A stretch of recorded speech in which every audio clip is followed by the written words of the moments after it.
Il existe un moment dans la vie où tout devient clair, un moment silencieux, presque invisible, où tu comprends que personne ne viendra te sauver, personne ne viendra te porter, et surtout personne n'a réellement le pouvoir de te retenir. Ce jour-là, quelque chose change profondément en toi. Tu arrêtes d'attendre la permission, tu arrêtes d'espérer la reconnaissance, et tu commences enfin à avancer avec une détermination froide, calme, inarrêtable. La vérité que peu de gens acceptent, c'est que la plupart des limites ne viennent pas du monde extérieur. Elles viennent de l'intérieur. Des doutes répétés, des peurs héritées, des échecs mal digérés. On croit souvent que ce sont les autres qui nous bloquent, la famille, les amis, la société, l'argent, les circonstances. Mais quand on observe les personnes qui réussissent réellement, on remarque un point commun troublant, elles ont presque toutes commencé avec des obstacles similaires et pourtant elles ont avancé quand même parce qu'au fond, être retenu n'est pas une question de force physique ni de pouvoir social. C'est une question d'état d'esprit. Le monde va essayer de te tester, parfois subtilement, parfois violemment. On va douter de toi, on va te sous-estimer, on va te sourire en face et espérer secrètement que tu restes au même niveau. Non pas par méchanceté pure, mais parce que ta progression rappelle aux autres leur propre renoncement. Et ça,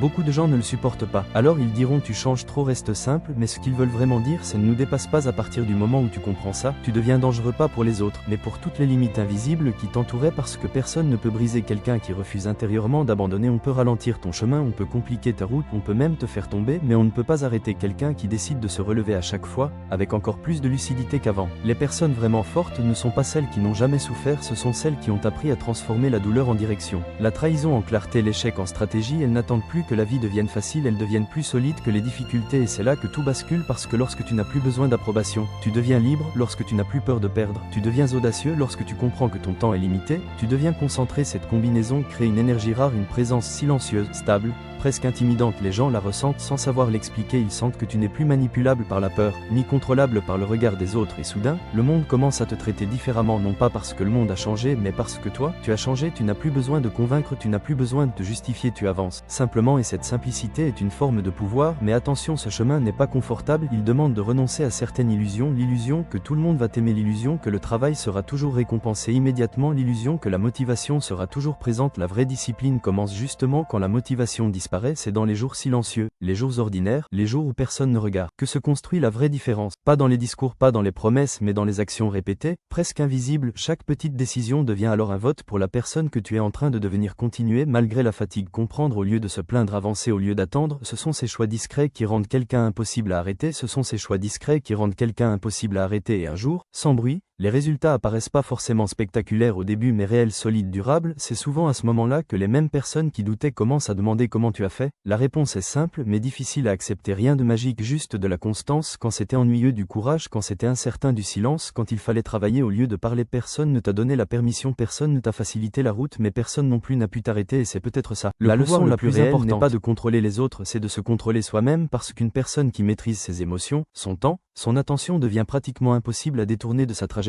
Alors la question n'est plus qui va me bloquer. La vraie question, est-ce que je suis prêt à aller jusqu'au bout de ce que je peux devenir? Si la réponse est oui, alors rien, ni personne, ne pourra réellement te retenir, pas parce que tu es plus fort que tout, mais parce que tu es devenu plus déterminé que tes excuses. Et à partir de là, le chemin s'ouvre calme et silencieux. Il y a une différence silencieuse entre ceux qui rêvent de changer leur vie et ceux qui finissent réellement par la transformer. Cette différence ne se voit pas immédiatement, elle n'apparaît pas dans les premiers jours, ni même dans les premières semaines, parce que le début est toujours invisible, toujours discret, toujours incertain au commencement. Tout ressemble à un effort inutile, personne n'applaudit, personne ne remarque, parfois même personne ne comprend, et c'est précisément là que la majorité abandonne. Ils confondent silence et échec, ils confondent lenteur et impossibilité, ils confondent difficulté et mauvaise direction. Mais ceux qui vont jusqu'au bout comprennent quelque chose de fondamental: les résultats visibles sont toujours précédés d'un long travail invisible. Comme une graine sous la terre, rien ne semble bouger, et pourtant tout est en train de se préparer. Chaque jour où tu continues malgré l'absence de preuves, tu construis une force que les autres ne voient pas encore, une force intérieure, patient, presque froide, une force qui ne dépend plus des émotions du moment, parce que les émotions changent, la motivation monte, puis redescend,